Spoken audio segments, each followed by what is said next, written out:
Menteri Koordinator Bidang Politik, Hukum, dan Keamanan Menko Polhukam Mahfud MD menegaskan penangkapan Lukas NMB murni karena urusan hukum.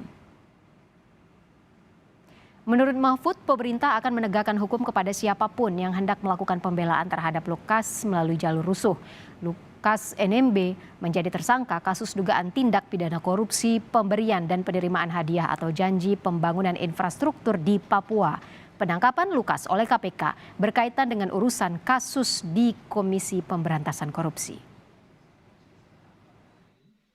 Penangkapan ini murni merupakan langkah penegakan hukum yang sudah lama didiskusikan dan selalu tertunda karena Lukas menyatakan diri dan dinyatakan oleh dokter yang dipilihnya sedang sakit.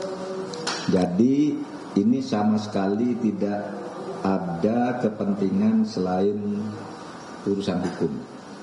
Kasusnya sudah terbuka terang benderang, masalahnya apa itu sudah diumumkan oleh KPK.